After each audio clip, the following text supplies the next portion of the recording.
Welcome back to the Ben Breakfast Show. Welcome if you're joining us now. Of course, a correction to make here from the BBS show that, of course, the image we showed, that was Venus, not Serena, but still the same. She was still beaten by that 15-year-old. And, of course, it's a sport. Sport hasn't got an age. I'm sure those who've played African football like myself will agree that, well, if you're on the pitch, we don't care who you are, Oga. You know, I go tell you. You know, if you step on me, I tell you. So that kid, of course, it's just magic that she's 15. And you wonder, her history, like when she was 12, how good was she? You know, she's 15 now. What more if she turns 21? You know, where is she going to be? Well, let's now get to that point where we introduce you to our first guest, or I would rather say join me as I introduce you to the lovely Mercy Francis. Welcome to the show. Hello, John. Well, it's been a pleasure having you on the BBS for the first time. Of course, you are the chairperson for the I've got it written here. Is it the Petswood and no Conservatives? Yes. Yeah, I've said it right. Yes, Yeah. yes. Yeah, we speak very well here. You know. Yes, we do. Right. Okay. So tell us, what is this organization, Conservative, and why are you conservative? Firstly, that's the first question. Before you tell us what this organization is, I'd like the viewers to know, to actually learn, why are you Conservatives? Okay, the organization, the Conservatives, they're a political group. And I'm conservative because my parents were, and I joined the Conservatives from a very early age. I never really moved to any other political party. I did look at the Lib Dems and I did look at the Christian Party, but eventually I decided to stay with the Conservatives. All right, and you mentioned that your parents were conservatives. And why do you think your parents chose conservatives over Labour? I mean, listen, it's I'm going to say this. It's everybody's democratic right to choose which party they prefer. But a lot of African, Caribbeans, people that come from different parts of the world, majority are Labour, and they know their own reasons. It's not to know. So you're in the same bracket. Why do you think your parents went for conservative rather than Labour? I'm not really sure. I think it's mainly because back then, most people, middle class, they just went for Conservatives. But I think it's also a lot of the policies that they liked suited them, which is why they went for the Conservatives. All right. Well, that's interesting. So now, your role with this organization. Tell us about this organization. What are the main functions of this organization, and what do you aim to achieve? Okay, well, for me, I'll start with how I got into politics. I started when I was 18, and I went to my local Conservative Party as an 18-year-old, as you do. And as soon as I got there, they were really welcoming, and they were saying, oh, we'd like you to run for leadership. You're a woman and you're black, and it would be good for you to be a leader of the party. And that was for Waltham Forest Borough. And I was 18. I was thinking, oh my goodness, I'm too young here. So I decided to leave and do a leg. So I left politics for a while, and it was mainly because I decided that I needed life's lessons in order for me to know exactly what I wanted and to be able to give to people, to give back. And I think life experiences help you to know what you're doing in the job. Yeah. All right, okay. And they're brilliant. Of course, at 18, you mentioned that you went into politics. You know, parents, you know, you had African parents. Are you from Zimbabwe? Is it Zimbabwean parents? Yes. Just like any other parent. I mean, how did your parents react when you said you're going into politics at 18? Well, my mum always knew that I was different to my siblings. So she was shocked. But yeah, she was shocked but happy. All right. Now, with the organization, of course, Petswood and No Conservatives, what have you achieved so far? Okay, with the Petswood and No, my position there is chairman. I joined them last year because originally I was part of Operation Black Vote, which is an initiative to help the BME community to get into politics, and not just politics, to get into roles like councillor roles, school governors, or just to get involved in the local community. They're trying to encourage the BME community to get involved. So for me, they said, as part of that, it will be good for you to join your local constituency, which I did.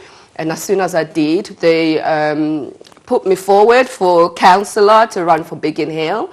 I did my interview, which was I think a 3-hour intensive interview with a panel of 5 people. And I thought I'd failed. I walked out of there thinking, oh my goodness, I have totally failed. I've never failed anything. And I was like, I have failed. I was on the phone to my mum and I was saying to my mum, I think I failed. But behold, the next morning I got an email to say you did extremely well and you passed. And but I didn't go for Biggin Hill. So I'm at the moment waiting, but I'm actually going for a position of MP. I'm about to apply for the position of the approved candidate list. So okay, I mean, of course, MPs, politicians. A lot of people say politicians are liars. Right? They say politicians lie a lot. Okay, they're gonna promise, I'll buy you. I mean, there was a former president in Southern Africa who promised all his citizens a pair of shoes, okay, if they voted him into power. Yes. And when he became president, the citizens went to say, Mr. President, we want our shoes. And he said, look, are you all crazy? Do you think I'm going to know the sizes of the entire country? So now you tell us as well what you aim to achieve in, as a councillor. What are you going to give or as the an people? MP? Yeah, what are you going to give as an MP? Or what are you going to give the people, and what problem have you seen? There's always a problem. To solve? Yeah. Okay, for me, I'm mainly focusing on education. Why education? Because for education me, is good in this country. Yes, but in the BME community, there's a lot of opportunities that we miss out on in education. And a lot of times, yes, certain African communities, I know, are very much into education. They want their children to be doctors, to be lawyers, etc. But in order to get the best, they don't know the ways to access scholarships and things like that. So for me, I'd like to try to help the BME community to understand a bit more about how that works, the scholarships, and to help them and be a voice for the BME community, because I think there's not enough BME people in politics. A lot of times we complain in our communities that this is wrong, the government is doing this, and why couldn't the government do this for our community? But there are not enough of our people in government in order to try to make that change. All right, brilliant. Well, somebody once said to me that, for you to contribute to a community, yes, or a country, yes, you don't have to be the president, you don't have to be the MP, you don't have to be this. So why are you going for MP? Can't you do that without being a politician? Well, you could as an activist, but to be really effective, I think it's, for me, being an MP, you have your role in Parliament and you have your role in the local constituency, helping the community with problems like immigration and problems like housing, as we said, education, for example. An MP, say if your child is on the waiting list for a school and you're having problems with the council trying to get them into a particular school and they should actually be in that school, you can write to your local MP and they can step in on your behalf. And a lot of times you'll find that it actually is very, very effective. That is the same with housing. Some people have been on the housing list for many, many years, and there's a lot of bureaucracy to do the housing, and if you get your MP involved, it actually does help. All right, brilliant. Well, earlier on when I was revealing the papers, this morning's papers, stories of Brexit, yeah? Oh, so yes, the B word. Conservatives, a lot of people are giving you the stick on Brexit. How would you defend your party in terms of the Brexit mess? Okay, it's not just my party, that's what I would say, because every party, we're all in the same boat. So say if my party didn't end up in power today, and whoever took over would also be in the same boat. It's a very, very, very difficult position to be in. I think we went in without properly outlining our own terms. And why do you think they didn't outline those terms? I think that's a very important, good point. Why did they not realize? I mean, you're leading Great Britain. It's not just a country. It's called great. It's a great country. Yes. So, I mean, why did you get it wrong there? Why do you think the party got it wrong there? I think that's why you saw a lot of MPs resign, because I think they were basically bullied by Europe, and Europe just basically outlined the terms. And why do you think Europe bullied them? It's like a divorce case where the one party is saying, this is what I want and this is what I want, and the other person is not getting a voice to speak, and they just sign on the dotted line, and that's what Europe wanted us to do. And that's why a lot of the MPs quit, because they wanted for us to get a good value and a good Brexit deal for the British people. And the best route for that would be to go back and renegotiate, or to actually pull out altogether and to try again at a later date under our terms rather than under Europe's own terms. All right. Well, I don't know how to pose this next question, because I'm going to say, like, okay, when I was young, yes, growing up in my native country, yes, me and my brother, we used to like eating a lot of yam, okay, and okra. And my parents, even when one stopped working, yes, they never made the cuts on pounded yam and yes, okra. They still kept buying. But now we've seen these government cuts, especially with the police service, which has led to knife crime, especially within the black youths.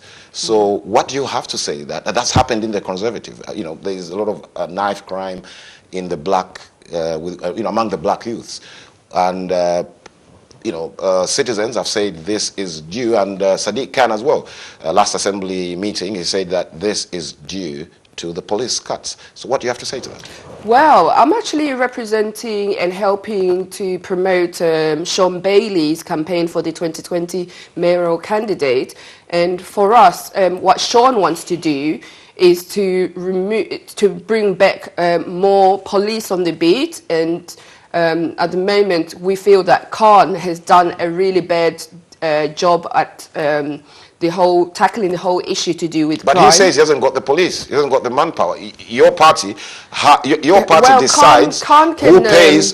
Your party decides in that. Khan is actually the one who's deciding on that aspect, and as mayor, and he's choosing to divert the funds elsewhere rather than to do with the tackling knife crime in a good way. And I think somebody like Sean Bailey, his background is in social services. He would be best to tackle that problem, and he really does want to bring more police.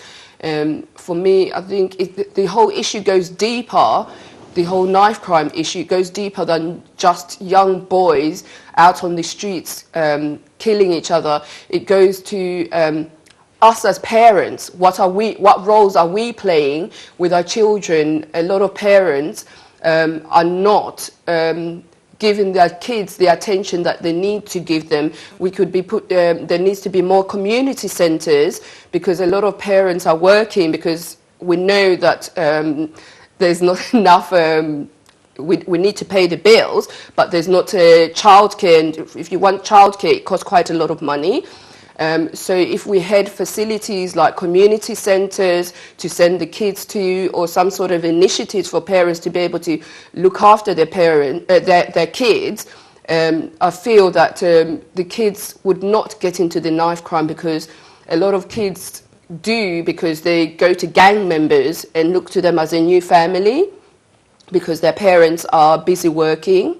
So for me, if parents instead of, for me, building houses in Africa or diverting money in places that is not necessary, and just kind of make a sacrifice, and kind of invested the time in their kids rather than say, let's splash out. All right. I mean, still on knife crime. I mean, you grew up here. I like how you've analyzed that. But then, of course, you grew up here. How come you have been raised as a very decent child? Okay. Look at that smile, even.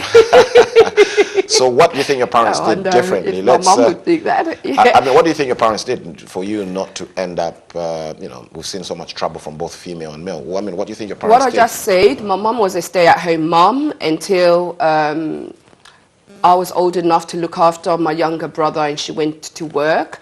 But being a stay-at-home mum, I think really, really helped. And she actually encouraged us. We went to a lot of activities like gymnastics, dance and things like that to help build our characters. And that helped us to divert our attention from trying to plan what kind of things shall we get up to no good. And I think she was also involved in business, and that inspired myself. I'm a twin, and my twin brother to do little businesses like washing cars and making money out of washing cars instead of the youth of today. They want quick money, so drug dealers go and recruit these young people, unfortunately. All right, and of course, a pregnant woman was stabbed in Croydon last week. What do you have to say to that? That was really, really sad, and for me, I just send out my condolences to the family. That shouldn't be happening in this day and age. I went to an event with the Stephen Lawrence memorial event, and Khan from the inquiry said the streets now, he felt safer 10 years ago on the street than he does now. And it shouldn't be that way. We should be feeling safe in our own homes, feeling safe on the streets. Well, there's a lot of positives happening in the black community, the African Caribbean community. But then there is this knife crime, which we're talking about now. Why is it just centered, or is it happening among the black youths? I mean, there is a side, of course, where other ethnics as well, the white minority, the Asian minority. But why is it that really, realistically, the majority are black youths? And you were raised here, I never ate Happy Meal. I came at a time when I was disqualified from Happy Meal. I was only qualified for Big Mac, okay? Oh, wow. So now you were raised here. So, I mean, tell us, why is this that? Was it like that during your time as a teen? Why is it that this is so just common among black youths? I mean, you've spoken about parenting, but do you think there's anything else why this is only happening? Well, I think the media has a lot to play because we have this whole issue of Americanization, and all the music videos, younger BME youths, they watch the videos, they watch movies and the American movies, and they see people killing each other and gang members and think it's cool. So they want to be part of the group, and they go and join the group, and they want to, be like the American rappers, and we should have better role models. Some of the rappers that we have today should really, I think there should be a license on who should be a rapper and who shouldn't, and in certain industries, who we should have as our role models for our young kids. And I think parents also have a role to play as well in trying to let their kids know and educate their kids. This person is not a good role model for you. For me, I used to supervise my children and not leave my children in front of a TV. They had limited TV time, well, my kids were not until recently even allowed to have computer games. So for me, I believe in back in the old days, take your kids to the park. Take your kids to amusement park. Take your kids to the beach for the day so that they can enjoy family time. And I think family time has flown out of the window. And when you have that family time, you can relate, and children are learning. There's different ways of kids learning, not just in the classroom. They can learn behavior from adults. All right, I didn't catch up with you to have a coffee to know a bit about your background. But do you visit Zimbabwe often? No, unfortunately. All right, no, that's all I wanted to ask. I mean, okay, because I wanted to see the experience where in Africa, the African kids that, so when we're in Africa, we're so disciplined. Oh yes, Yeah, we were I know that discipline. It followed me here to the UK. But then, why are these kids indisciplined here with their parents? Is it because of the shifts? And I mean, I've been a victim of the shifts. You know, I do see my African brothers in the morning snoring from last night's shift. Listen, I used to do that. You can see our brothers. You can see them snoring on the Jubilee line, on the bus 12 to Peckham to Walthamstow. Yes. But is it because of the shifts, the lifestyle here, that they don't implement that discipline? I think it partly is, but I don't think it is, because I've heard of friends, incidents where their kids, they try to discipline their kids and their kids were straight onto the phone, or they'll say to their parents, I'm going to call the police if you try to hit me. I'm going to call the police if you shout at me. And the police are there like lightning and give the parents a telling off, when all the parents are trying to do is to discipline their own kids. I think it's the laws in this country have gone a bit too far, where we can't discipline our own kids.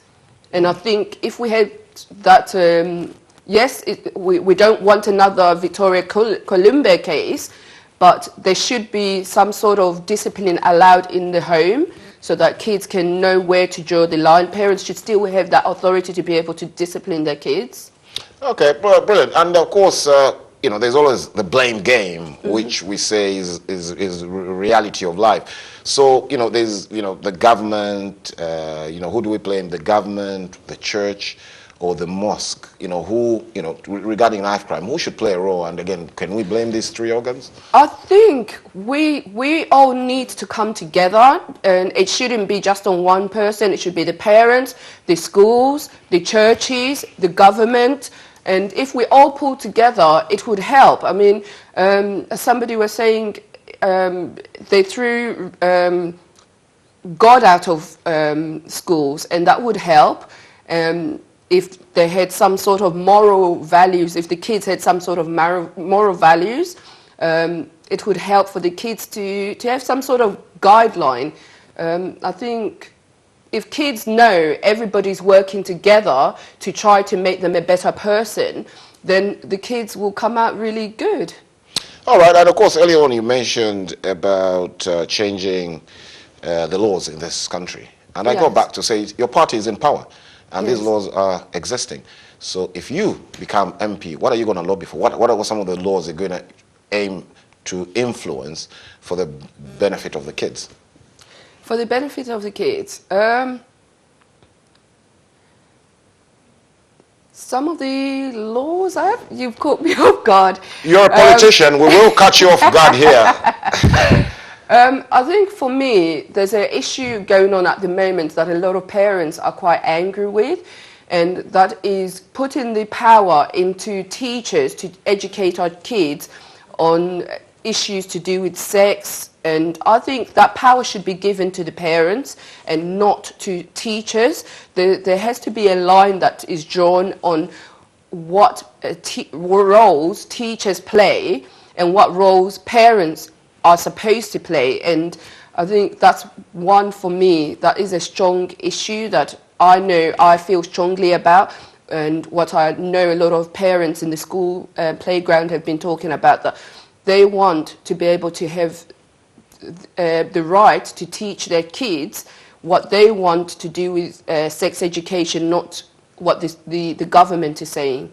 All right, okay, still on the youths, the youths, they say, are the little trees that are growing for tomorrow. Talking of culture, you're from Zimbabwe. I know a bit of Zimbabwean language. Let me try and test you.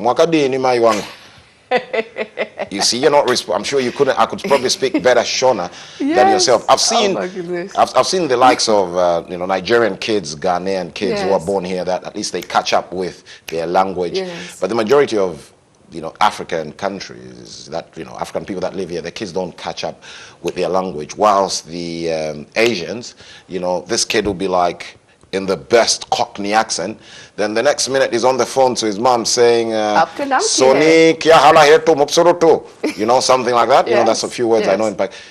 So do you think that also plays a negative impact in terms of our kids, being into or getting involved into knife crime, that they don't have the culture, they adopt a culture, not that it's not theirs, your culture is where you live, but Yes. you find that the Asians are more balanced. Yes. They do the British, Yes. the British accent, and they can also do their, either Gujarati or Urdu. So do you think it's maybe high time? What do you say? When people Yes, say, I do. people say it's high Because the time. Chinese do the same as well. They have Chinese schools. I was having this conversation with somebody, and I was saying it would be good for us African communities. I know some, like Nigerian communities, do have Saturday schools to teach their kids. And what some does of that the do, local actually? I mean, is it languages. just teaching? But what does that do? I mean, knife crime, obviously, to help with Yes. crime. But what else do you think it I would? think a lot of the reason why there's knife crime, it's not just one thing, it's to do with understanding identity.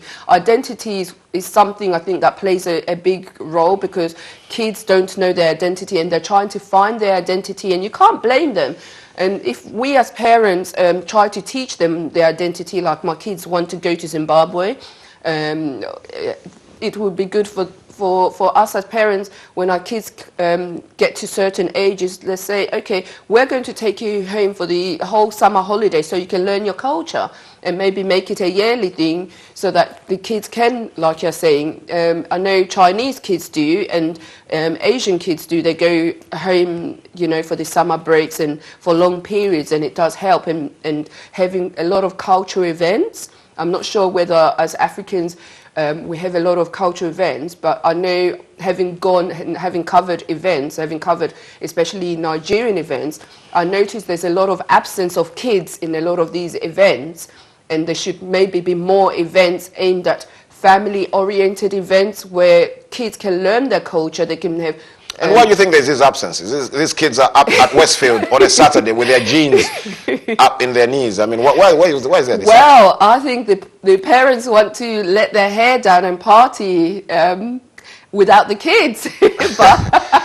Okay, I was going to touch on this before we wrap up as well, Yes. that you are involved in a certain project with Lord Richard Haggett. Oh, yes. And that's the Zimbabwe Diaspora. Yes. And our CEO here at Ben TV, Mr. Ali Sayode, definitely will buy you lunch because he's a strong believer, which we believe, into diaspora initiatives. Yes. But again, on the other side, people say these diaspora projects are just there for people's statuses, so that when they are sat at a friend's house, I'm running this diaspora project, but they never go anywhere. What do you have to say to that?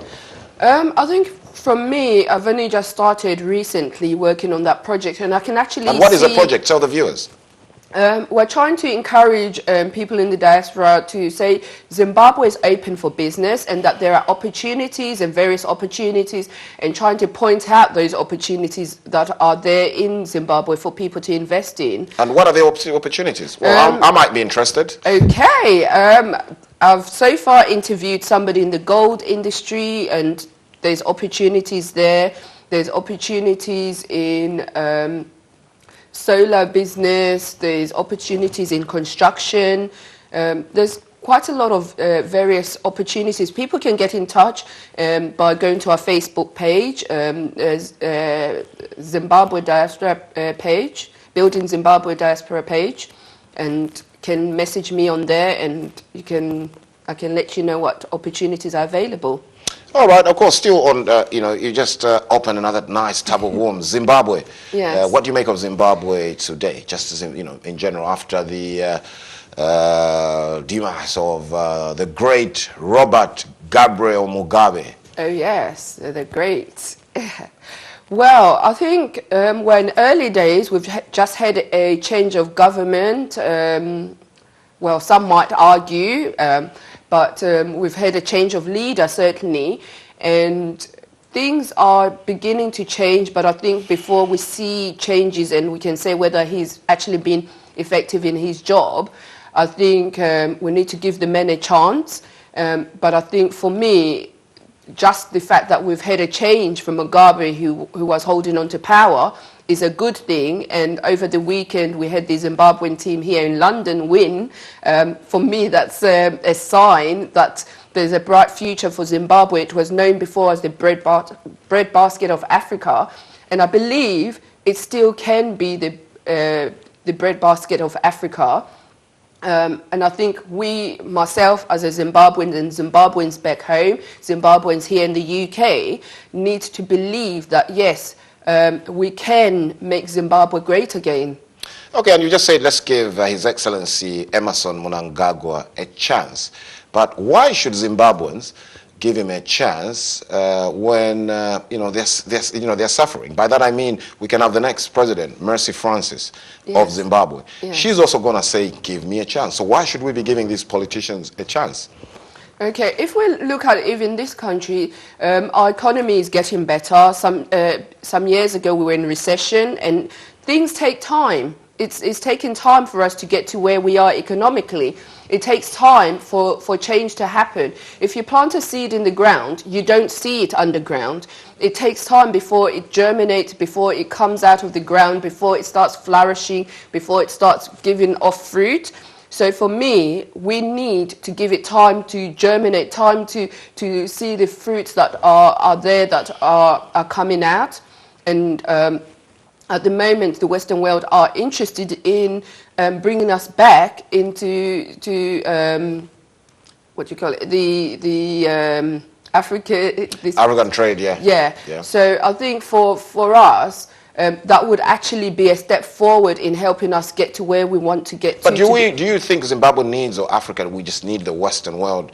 When things go bad, do we just have to come and kneel to Europe, or do you think, I mean, you're very exposed that you were raised here. Yes. Do you think that we can have other alternatives? You're saying Zimbabwe is a bread basket, so why are you coming back to Europe? Well, I grew up here, and I never used to see Zimbabweans. If I saw Zimbabweans, they only came here to study, and they were straight back because life was better in Zimbabwe.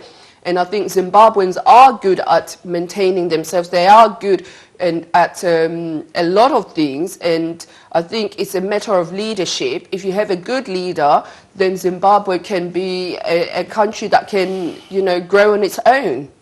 But I think it's very important not to think like if you're doing businesses, you need to be in partnership with different people. You can't be a one-man band. You have to have other people. So if we want to be great, we need help of other countries. We need to trade with other countries as well. All right. So what do you have to say to trading with other countries? This country comes into Zimbabwe in somewhere like Mutare, or goes to Nigeria and somebody like Delta, where the oil is, or Congo, where the minerals is. Yes. And then, yes, we're going into partnership, but that investor is not interested in social responsibility for the local people. And then, again, the people are still unemployed. What do you have to say to that? Because that is what is happening. If we bring a laptop here and go on Google, those are the stories that are being read. Like, yes, we're going into partnership with the European international companies or organizations, but our local people are not benefiting. I know it's a tough question for you, but you're a politician. Yeah, come on, answer it. I think for me, it's not a tough question. I think we need to go on the ground and try to re-educate people that we need to build our communities. We need to give back to our communities, and that there is an importance of giving back, because you see history time and time again. When you give back, something else comes back to you. And I think you have people like Bill Gates.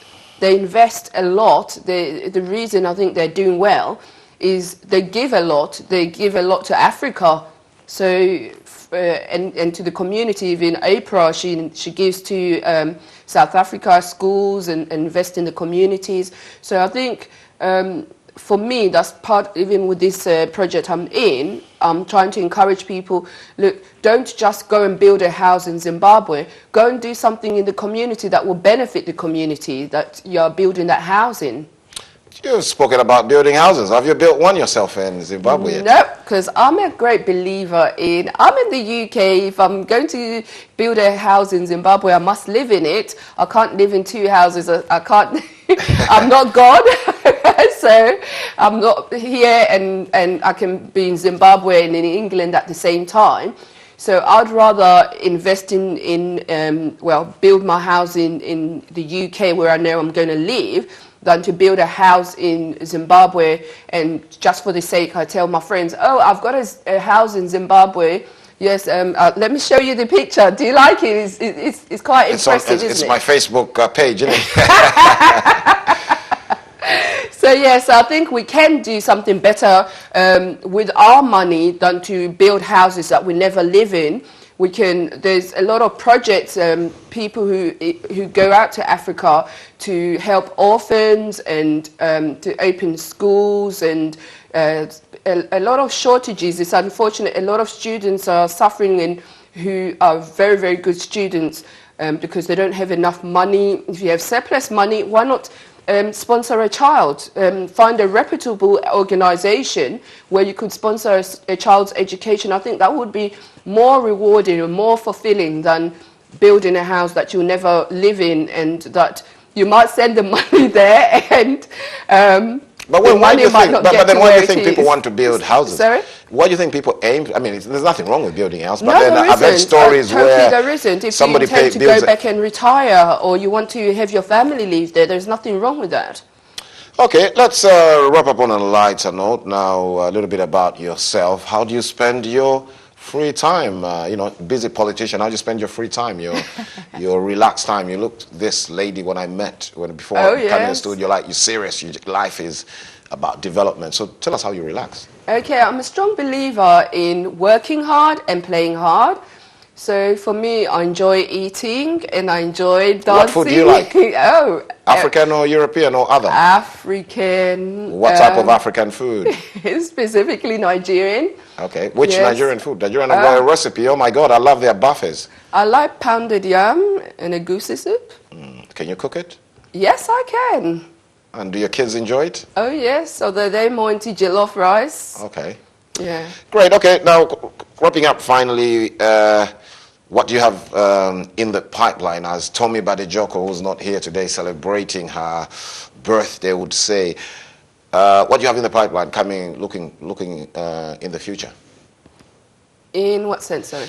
What I mean is what you have coming up in terms of your organization, the Petswood and Noor Conservative Organization. Do you have anything planned for the future? Okay, yes, we have a gala dinner where we're going to have a MP come along, and we also have something happening on the, I think, 13th. We have Priti Patel. Well, it's more to do with Boris Johnson being the MP. And who are you running for? Sorry to cut you short there again. Let's go into the politics a little bit. As DJs will say, rewind selector. Who is a better candidate for number 10? Jeremy Hunt or Boris Johnson? Boris Johnson. Why Boris Johnson? We don't have time. Quickly, in 3 sentences. Well, one, I work with his brother in Orpington, Jay so that's corruption now? No, it's so not. Is it because the brother buys you lunch? Oh no. Also, I've seen, because for me, he was good as mayor, and I think because he was good, he might have not been good as foreign secretary, but as mayor, he was good. And I think to lead the country, he'll be a good leader. In spite of his personal life, we don't vote people according to their personal life. We vote people according to whether they can do the job. If we were to vote people according to their personal life, most people would not be in their jobs and in power. Okay, well, Boris Johnson, I'm sure you are watching. You're watching right now, Boris. You've got one vote. You've got one vote already. Yeah, keep it going. You've got one vote from a patriotic, conservative lady here. All right. Okay. Well, finally, give out your details if people want to contact you or see a bit of your work or join the Conservative or some of the discussions, the positive things that you've said here. I'm sure somebody watching around the world would want to contact you. So please feel free to give out your details. Okay. I can be found on Instagram on Mercy TV1, or on Facebook Mercy Best, or I can be found or emailed on mercy@icloud.com. Yeah. All right. Well, Mercy Francis from here and the production team, it's been a pleasure and outstanding having you on The Breakfast Show. And we wish you the very best in your future political career. But remember, don't forget us, yeah? When it all becomes merry. Never forget the breakfast crew here on Ben TV. I won't. All right, that was Mercy Francis, our lovely guest, politician, girl power, you know, the Oprah Winfrey type, you know, the Iron Lady. That's who she is. Well, she was our guest this morning, and of course, coming up after this is football. Don't go away.